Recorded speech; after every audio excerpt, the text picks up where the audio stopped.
Amigos, não posso falar português, vou falar meu castelhano devagar, porque no fundo é a mesma língua. É a mesma dor, em parte histórica. Há um bom tempo penso que o homem é um animal gregário, é um macaco difícil, que não pode viver sozinho. Por que começo por aqui?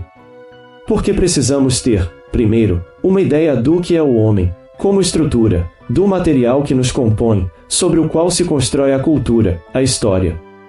O homem é um bicho que não pode viver na solidão, necessita da sociedade.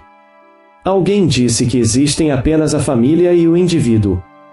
Penso que além disso existe a sociedade. Se adoeço do coração, preciso de um cardiologista. Se minha casa desaba, preciso de um pedreiro. Quando se gasta um sapato, alguém tem de fabricar um outro. Provavelmente a civilização começou quando algum antepassado nosso, em apuros, gritou desesperadamente: ajude-me. Nasceu do indivíduo e do reclamar, a sociedade.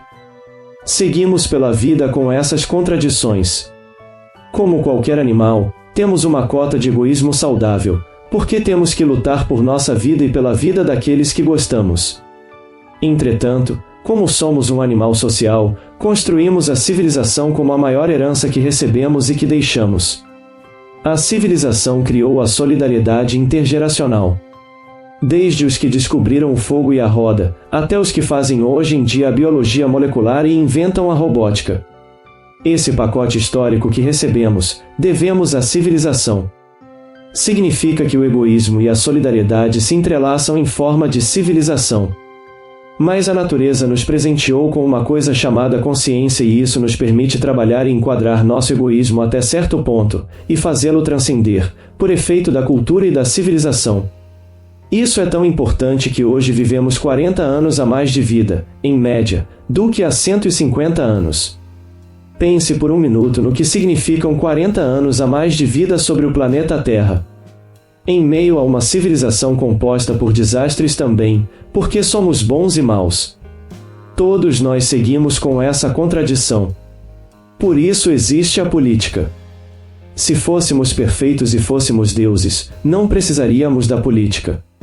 Mas precisamos da sociedade para viver, apesar de sermos conflitivos, porque cada ser humano é ele, porque temos distintas origens, porque temos visões distintas, tradições, religiões, culturas, classes sociais que nos originaram.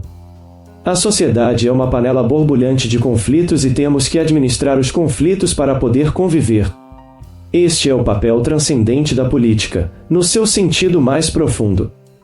Aristóteles tinha razão quando disse: o homem é um animal político, porque ele não é perfeito, nem pode viver na solidão. Tem que viver em sociedade com seus próprios defeitos e limitações. E é nesses conflitos que o papel transcendente da política é estabelecer os limites. Quanta angústia e dor aguentamos, e como fazemos para transcendê-las? Sei que estas são generalizações, mas a política foi reduzida a um simples receituário econômico, sem pensar no que é o homem, a ética e a filosofia. Se cada um analisar sua vida, verá que provavelmente as decisões mais importantes que já tomou não tinham nada a ver com os interesses econômicos. Quer dizer que não temos interesses econômicos? Não. Quer dizer que as coisas são muito mais complexas. Temos interesses econômicos, mas também temos outros interesses. Somos individualistas? Claro que somos individualistas. Mas por que nos jogamos dentro de um edifício em chamas para tirar as vítimas, sem nem imaginar as consequências?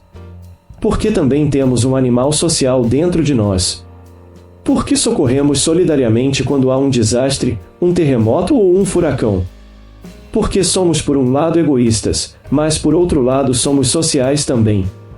Por isso, quero quebrar o paradigma deste tempo onde tudo é mercadoria, na política. Fazê-lo de modo transcendente, para nos livrarmos da vulgaridade. A política não é uma profissão para viver ou enriquecer, é uma paixão superior, que sopra história. Há interesses na política, mas são interesses morais, de outro tipo. O carinho das pessoas e a sociabilidade do povo não se compram com dinheiro. Isso não é subornável. Mas o que está acontecendo por todos os lados? Pessoas rendidas à cultura dos nossos tempos, que vivem em função da acumulação, terminam confundindo essas coisas com o afã de enriquecer ou ganhar dinheiro. E quem entra na política com esta motivação não faz outra coisa que cair em uma armadilha. Veja bem, não sou intolerante com quem gosta demais de dinheiro.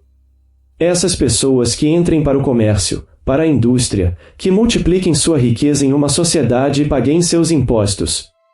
O problema é quando se usa da política para ganhar dinheiro. Isso mesmo depois da invenção das repúblicas modernas. Por que digo isso? Porque se a política moderna é a expressão da maioria, temos que viver como vive a maioria, não como a minoria. É isso que nos apaixona na política, ter corpo e alma como a maioria, não como a minoria. Não se trata de ter birra dos ricos. Não é isto que estou tramando. Temos que eleger bem o campo e o alvo para ter rumo na vida e não misturar uma coisa com outra. Isso está nos trazendo duros problemas na América Latina, por todos os lados.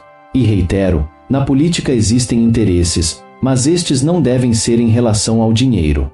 Como diz um poema gaúcho em meu país, não me venha falar do campo, com olhar de forasteiro, pois não é como ele aparenta, mas como eu o sinto.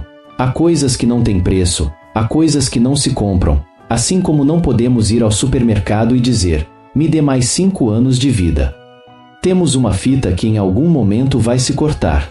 Não deveríamos esquecer nunca isso, para entender que a vida não é uma coisa, ela deve ser vivida, assim como nem tudo se compra com dinheiro.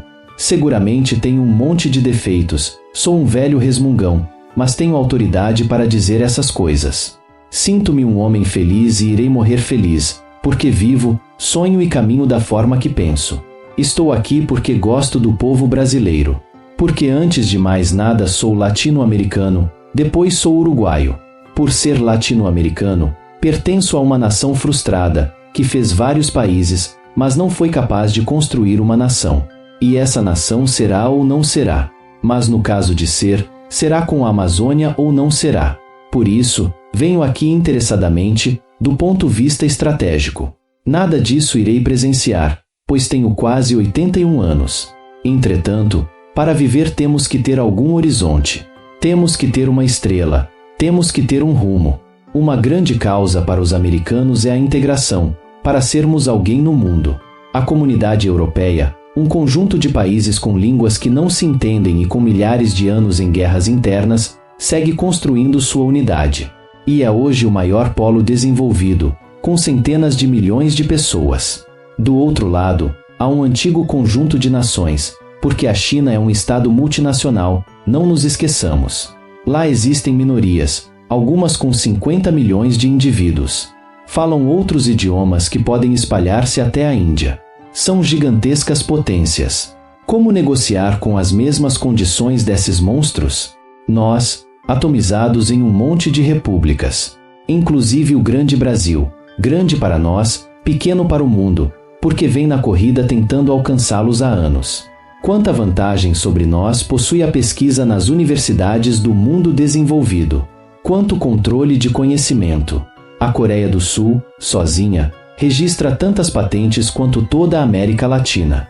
Compatriotas, queridos compatriotas, a batalha da integração é a batalha do desenvolvimento, de juntar a inteligência, de unir as universidades, o conhecimento. De ter políticas capazes de garantir que não nos roubem um só homem da ciência porque pagamos mal. Por quê? Porque nesta partida se joga o futuro de nossos filhos, de nossas vidas e de todos os demais. Hoje sabemos que a riqueza mais importante é o conhecimento. E os recursos naturais contam? Claro que contam. Portanto, temos que formar pessoas inteligentes e capacitadas na prática e na elaboração. Estamos na porta de outra grande revolução, assim como foi a da informática e como está sendo a biológica. Vamos assistir nos próximos 30 anos a uma invasão da inteligência robótica aplicada ao trabalho, que mudará a situação das pessoas no ambiente de trabalho. Isso será positivo e negativo. Como todos os progressos tecnológicos importantes, vai deixar muita gente sem trabalho, ao passo que vai acabar com muitos trabalhos desumanos. Precisaremos de novas legislações sociais para atender os conflitos não só nas relações de trabalho, mas também nas horas de trabalho. Não me parece ruim que os robôs trabalhem para os homens, me parece fantástico.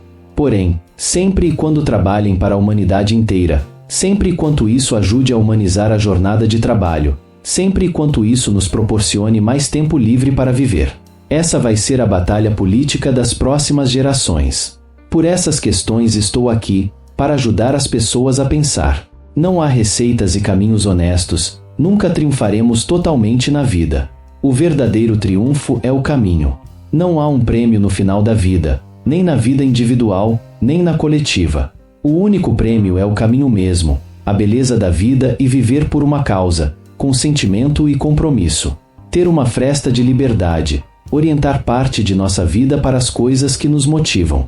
Por isso, tento dizer, em especial à base das universidades latino-americanas, aos jovens que estão se somando à sociedade, o seguinte: cometam os erros de seu tempo, não os erros do nosso, e que tenham a coragem de viver a aventura. Afinal, não sabemos a fundo de onde viemos, mas tampouco sabemos para onde vamos.